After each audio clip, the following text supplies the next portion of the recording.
Welcome to the Alpha Techno Education, guys. So today I am going to discuss previous year paper of the Uttar Pradesh sub inspector exam, तो सामान्य Hindi paper part 1।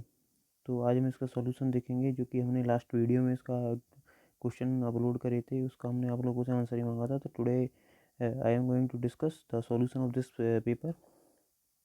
So just I am going to the first question. So first question से दिए गए विकल्पों में से सही का चयन का रिक्त स्थान भरे। माता पिता किशोरों को स्वयं के, तो अगर इसमें हम देखा जाए तो क्या है, स्वयं के, तो स्वयं के अनुभव से सीखने में मदद करते हैं।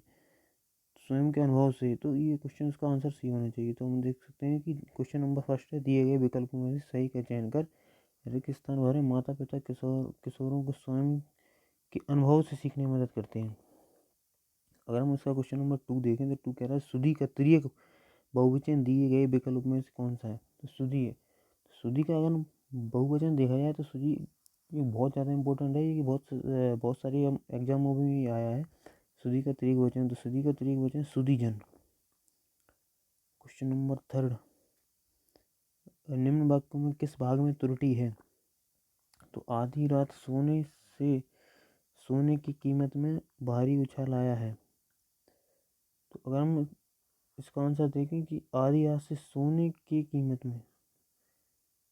में भी, तो उसमें त्रुटि अगर देखी जाए तो सोने की कीमत में, तो सोने की कीमत में आधी रात से सोने की कीमत में ही भारी उछाल आया है। तो अगर उसमें त्रुटि देखें कि सोने की कीमत में त्रुटि है, सोने की कीमत में होनी चाहिए, सोने की कीमत में, तो इसमें अगर तीसरा का ए हो गया।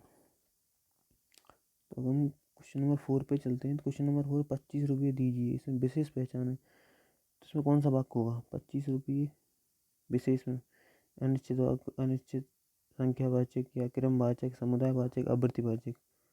तो अगर हम इसमें देखें कि संख्यावाचक यानी निश्चित संख्या 25 रुपये, तो इसमें क्या हुआ कि एक निश्चित संख्या को बता रहा है। तो इसका आंसर होगा क्वेश्चन आंसर नंबर बी, निश्चित संख्यावाचक। हम इस 5 पे चलते हैं। तो वर्णित वाक्यों को सही क्रम में लगाएं। तो वर्णित वाक्य क्या है कि महाराज जनक तो ब्रह्मज्ञानी थे, मरने पर उन्हें यमलोक जाना पड़ा, वहाँ उनसे कहा गया नरक चलो। महाराज जनक के जीवन में कोई भूल हो गई थी, उन्हें क्या स्वर्ण क्या नरक भी प्रसन्नता पूर्वक चले गए। तो अगर हम देखें तो सबसे पहले सी आएगा। तो सी क्या कह, महाराज जनक के जीवन में कोई भूल हो गई थी, मरने पर उन्हें यमलोक जाना पड़ा, वहाँ उनसे कहा गया नरक चलो। उन्हें क्या स्वर्ण क्या नरक भी प्रसन्नता पूर्वक चले गए। महाराज जनक तो ब्रह्मज्ञानी थे। तो अगर हम देखा जाए तो सी, उसके बाद बी, उसके बाद डी, उसके बाद ए, तो एक प्रॉपर सेंटेंस बन रहा है। सी में सबसे पहले देखें कि महाराज जनक के जीवन में कोई भूल हो गई थी। उसके बाद अगर बी चलने तो मरने पर उन्हें यमलोक जाना पड़ा, क्योंकि भूल हो गई थी तभी तो मरने पर उन्हें यमलोक जाना पड़ा। तो वहाँ से उनसे कहा गया कि नरक चलो। तो उसके बाद ये हमारा इसका आंसर सी, पहले फर्स्ट सी आएगा, उसके बाद बी आएगा, उसके बाद डी आएगा, उसके बाद ए आएगा। हम क्वेश्चन नंबर 6 देखते हैं। क्वेश्चन नंबर 6 कह रहा है कि दिए गए विकल्पों में से सही का चयन करें, रिक्त स्थानों को भरें। अगर विद्यार्थी अगर विद्यार्थी अगर विद्यार्थी शिक्षक, तो उसमें से अगर विद्यार्थी डॉट डॉट डॉट होंगे तो देश का भविष्य होगा। तो अगर विद्यार्थी, अगर फर्स्ट ऑप्शन देखें इसमें, तो कह रहा था अगर विद्यार्थी अक्लमंद होंगे तो देश का भविष्य तेज होगा, ऐसा भी नहीं कह सकते। तो अगर हम निडर तो सही होगा, अच्छी, तो ये तो दोनों कंट्रोवर्शियल क्वेश्चन है, ऑप्शन है, तो ये तो हो ही नहीं सकते। तो क्वेश्चन नंबर 6 का अगर हम सी ऑप्शन देखें, तो अगर विद्यार्थी आदर्शवादी होंगे तो देश का भविष्य उज्जवल होगा। क्वेश्चन नंबर 7 पे चलते हैं। क्वेश्चन नंबर 7 है कि जो मैं ऐसा जानती डॉट डॉट किए दुख हुए नगर। तो ये तो हमने पढ़ा है कि जो मैं ऐसा जानती प्रीत करे तो दुख हुए, नगर ढूंढ पीटती प्रीत नगर ये हुए। तो अगर हम इसका देखें तो क्वेश्चन नंबर 7 का आंसर, इसका आंसर डी हो जाएगा। क्वेश्चन नंबर 8 पे चलते हैं। क्वेश्चन नंबर अगर 8 है कि मेज का बहुवचन का समान बहुवचन दिए गए इनमें से कौन सा है। मेज है, तो मेज का अगर हम बहुवचन देखें तो मेज का मेजी, मेज है, मेज है। तो अगर हम इसका सी आंसर देखें मेज है, तो इसका चरण भी सही है। तो इसका 8 नंबर का क्वेश्चन नंबर सी सही हो जाएगा। अगर हम क्वेश्चन नंबर 9 पे चलते हैं, निम्न वाक्य में से किस भाग में त्रुटि है। मृत्यु के सुख में जा रहा व्यक्ति सदैव सच को बोलता है। मृत्यु के सुख में जा रहा व्यक्ति सदैव सच बोलता है। तो सदैव सच, सच को बोलता है कि सदैव सच बोलता है? तो अगर हम इसमें त्रुटि देखें तो सदैव सच को बोलता है। सदैव सच बोलता है, सच को बोलता है का कोई मतलब नहीं होता। तो इसका ये तुम्हारा सदैव सच को बोलता है, इसका इसकी त्रुटि है। अगर हम देखें question number 9, question number 10, question number 10 है नाटक स्कंदगुप्त की रचना किसने की थी?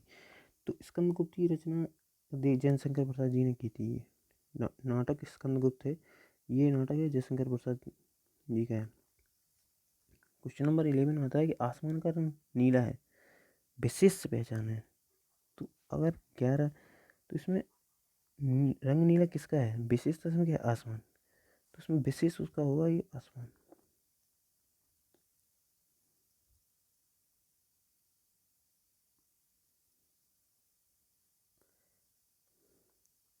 क्वेश्चन नंबर 12 पे चलते हैं। क्वेश्चन नंबर 12 कह रहा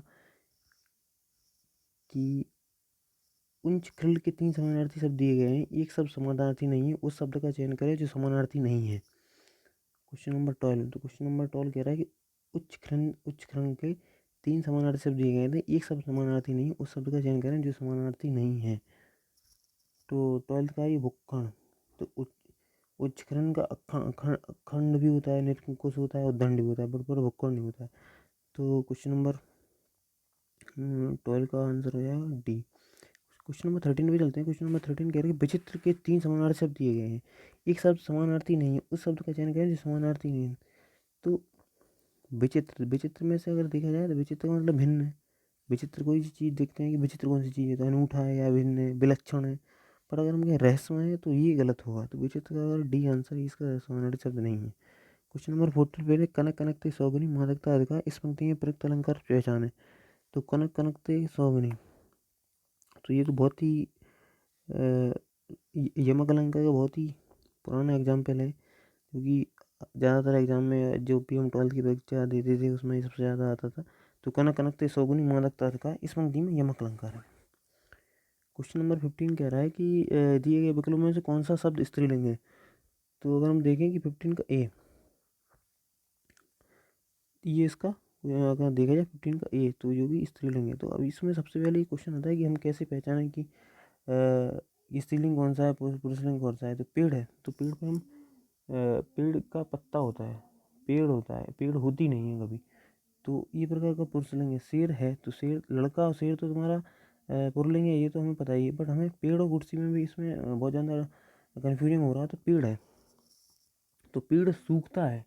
तुमने कभी ये तो नहीं सुना होगा कि पेड़ सूखती है, बट कुर्सी मतलब टूटना होता है, तो कुर्सी टूटती है। तो कुर्सी टूटता तो नहीं है ना। तो इस अगर देखें तो स्त्रीलिंग इसकी कुर्सी है। तो इस प्रकार से हम कुछ कुछ अगर हम खड़ी बोली के स्टूडेंट हैं तो हम कुछ चीज़ों को रिलेट करके हम बहुत अच्छा इसको चीज़ों को समझ सकते हैं। अगर हम क्वेश्चन नंबर 16 पे चलते हैं। क्वेश्चन नंबर 16 कह रहा है कि सन 1973 में साहित्य अकादमी पुरस्कार प्राप्त आलोक पर्व किसकी रचना है? तो 16 हजारी प्रसाद द्विवेदी आलोक पर्व, ये हजारी प्रसाद द्विवेदी की रचना है, ये आलोक पर्व हजारी प्रसाद द्विवेदी। अब क्वेश्चन नंबर 17 कह रहा, क्वेश्चन नंबर अगर हम 17 की बात करें,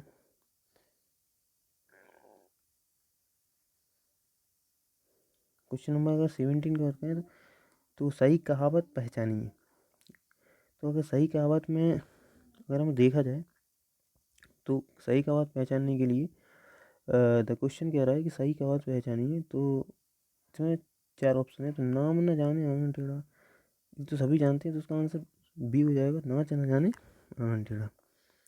तो इसका आंसर नाच न जाने आंगन टेढ़ा इसका आंसर हो जाएगा। तो अगर हम क्वेश्चन नंबर 18 पे चलते हैं। क्वेश्चन नंबर 18 कह रहा है कि कुमार संभव के रचयिता कौन है?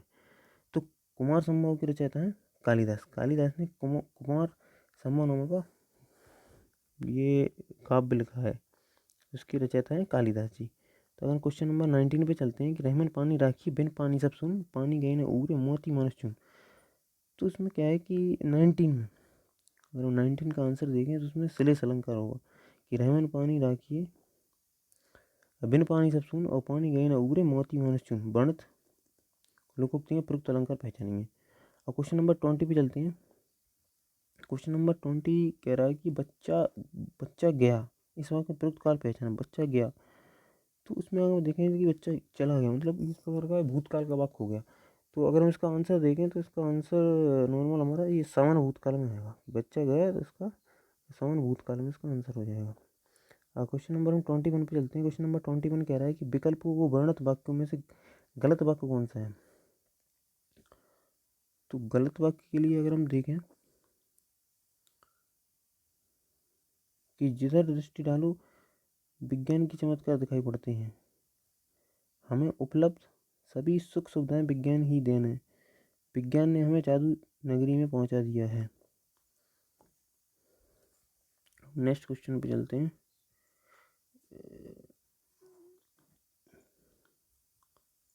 अगर हम यहाँ से क्वेश्चन नंबर 31 को देखे जाए तो क्वेश्चन नंबर 30 तो जो गद्यांश है, तो ये गद्यांश को अगर हम पूरा पढ़ेंगे तो इस गद्यांश के कुछ क्वेश्चन आते हैं, तो हम उस गद्यांश को देखेंगे। तो गद्यांश से रिलेटेड ही कोई क्वेश्चन है। तो अगर 31 का आंसर, जो 31 का हम क्वेश्चन देखते हैं, तो 31 का शिक्षक मौत। एक्चुअल में जो गद्यांश आता है कि यूपीएससी के पेपर में गद्यांश आता है, जिससे हमारे 3 या 4 क्वेश्चन बनते हैं। तो अगर हम गद्यांश को पढ़ें तो हम क्या करें, हम मनुष्य को कुछ ना कुछ बनने का सपना होता है, हम अपने सपन को साकार रूप प्रदान करने के लिए उसे अपना आधार और लक्ष्य बना लेते हैं। अपने सपनों के आधार पर हमें भविष्य की नींव रखनी आरंभ करते हैं। हमारा लक्ष्य कुछ भी हो सकता है, हम चिकित्सक, इंजीनियर, राजनेता, अभिनेता, सरकारी कर्मचारी, अध्यापक कुछ भी बनने का सोच सकते हैं। हमारी शिक्षा का स्तर भी लक्ष्य तक पहुँचने का मार्ग है। शिक्षा ही लक्ष्य का तक पहुँचकर सपनों को साकार करती है। मनुष्य के जीवन में बहुमूल्य रत्न के समान है, जो किसी के द्वारा चुराया और मिटाया नहीं जा सकता। यक्ष द्वारा पूछे गए प्रश्न की विदेश में मनुष्य का साथी होता है। युधिष्ठिर द्वारा इसका उत्तर दिया गया। विद्या महाभारत में युधिष्ठिर तथा यक्ष की इस सम्मान में स्पष्ट हो जाता है कि शिक्षा प्राचीन काल से मनुष्य के जीवन में महत्वपूर्ण रही है। तो हम इसका क्वेश्चन अगर आंसर देखा जाए तो वो ये कह रहा है, इसका प्रस्तुत गद्यांश का प्रयुक्त शीर्षक क्या होगा। तो वो क्या, लक्ष्य का मौत, श्रम का मौत या शिक्षा का मौत। अगर हम देखें शिक्षा का मौत के बारे में ज़्यादा बताया गया है इसमें। तो अगर हम 31 का देखें, लक्ष्य का मौत, क्या तुम्हारा लक्ष्य है तुम्हारा कि शिक्षा है, तो इसका 31 का आंसर है ए। 32 दिए गए विकल्प में से गति का विरुद्धार्थी शब्द कौन सा है। गति, तो गति का विरुद्धार्थी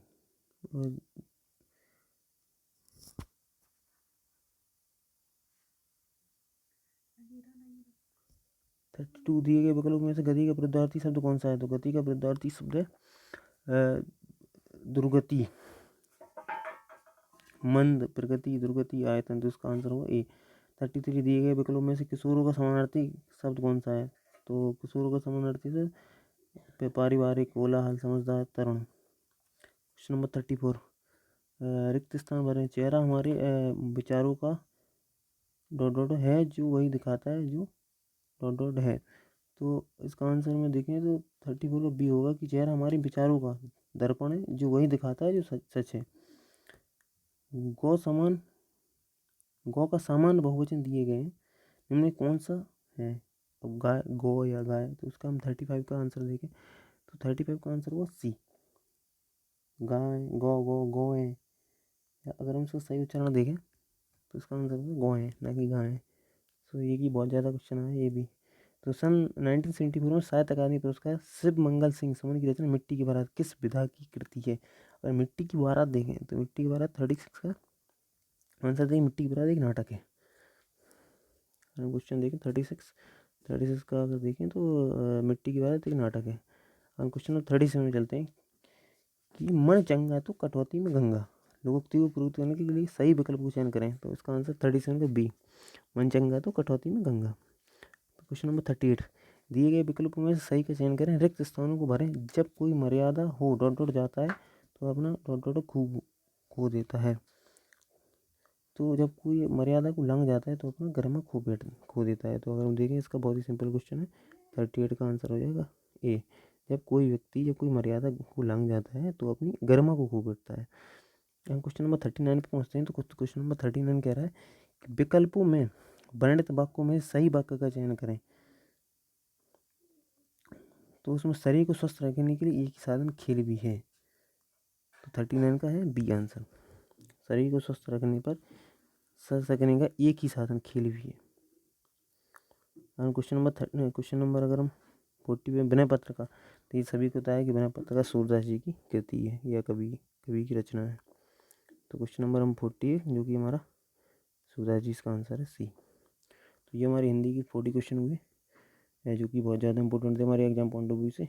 तो नेक्स्ट डे हम इसका सेकंड पेपर का हिंदी वर्जन हम इसको सॉल्व करेंगे, या पार्ट 2 का मूल विधि या संविधान जो कि सामान्य अध्ययन के अंडर में आता है ये सॉल्व करेंगे। जो 40 क्वेश्चन थर्ड 4 सेक्शन होते हैं जिसके पेपर में 160 क्वेश्चन में हमने 40 क्वेश्चन आज डिस्कस किए। अब नेक्स्ट वीडियो में हम तुम्हें नेक्स्ट जो कि हमारा तो उत्तर प्रदेश उप निरीक्षक SI ऑनलाइन परीक्षा भर्ती 2017 का थर्ड पाली का जो तृतीय पाली का क्वेश्चन पेपर था, तो उसमें तुम्हारा सेकंड पाली क्वेश्चन जो इसके मैंने क्वेश्चन दिए थे आपको, उसके क्वेश्चन इसके बारे में सॉल्व करेंगे। तो आप भी उसको सॉल्व करके रखिएगा। नेक्स्ट डे हम लोग इसके भी क्वेश्चन सॉल्व करेंगे। Thank you so much.